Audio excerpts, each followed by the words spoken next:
بسم اللہ الرحمن الرحیم۔ ٹینشن، بے چینی اور ڈپریشن تب ہوتی ہے جب ہم دوسروں کو خوش کرنے میں اپنی زندگی گزار رہے ہوتے ہیں۔ زندگی کی مصیبتیں کم کرنے کا بہترین طریقہ یہ ہے کہ اپنی زندگی کو مصروف کر لیا جائے۔ ہم پرندوں کی طرح ہوا میں اڑنا اور مچھلی کی طرح پانی میں تیرنا تو سیکھ گئے ہیں، بس یہ سیکھنا باقی ہے کہ زمین پر انسانوں کی طرح کیسے رہیں۔ دنیا میں 3 خوبصورت ترین جگہ ہیں: خانہ کعبہ، روضہ رسول اور ماں کی گود۔ تمہاری پریشانیاں تمہاری بے ادبی اور ناشکری سے جڑی ہوئی ہیں۔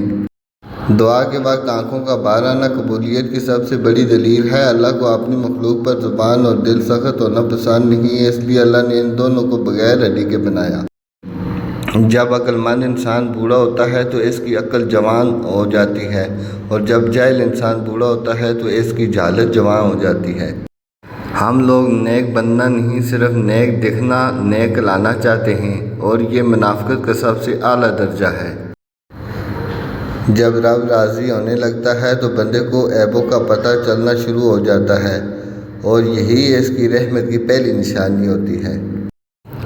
یقین جانو کہ اللہ زیادتی کرنے والوں کو پسند نہیں کرتا۔ نیک عورتیں اگر خود کو مضبوط بنا لیں تو اللہ پاک اس کی عزت کو ہمیشہ پردے میں رکھتا ہے۔ جن گھروں کے فیصلے عورتیں کریں، بربادی ان کا مقدر ہوتا ہے۔ عورتیں کھلونا نہیں ہیں، وہ اللہ کی بنائی ہوئی ایک خوبصورت نعمت ہے جو موت کی گود میں جا کے ایک زندگی کو جنم دیتی ہے۔ صبح کی نیند انسان کے ارادوں کو کمزور کرتی ہے۔ منزلوں کو حاصل کرنے والے کبھی دیر تک سویا نہیں کرتے۔ غریبوں کی ہائے اور فارغ لوگوں کی رائے کبھی نہیں لینی چاہیے۔ اس دن تمہاری سب پریشانیاں ختم ہو جائیں گی، جس دن تمہیں یہ یقین ہو جائے گا کہ ہر کام اللہ پاک کی مرضی سے ہوتا ہے۔ اگر رزق عقل اور دانشمندی سے ملتا تو جانور اور بے وقوف بھوکے مر جاتے۔ درخت سے گرنے والا کوئی بھی پتا ایسا نہیں جس کا اللہ کو علم نہ ہو۔ اللہ کو منانا بہت آسان ہے، ایک سجدہ اور چند آنسو، اور بس وہ 2 جہانوں کا بادشاہ راضی ہو جاتا ہے۔ فضول گفتگو سے 2 قسم کے لوگ ہی بچ سکتے ہیں: ایک جن میں علم کی کثرت ہو اور دوسرا جن میں ذکر کی کثرت ہو۔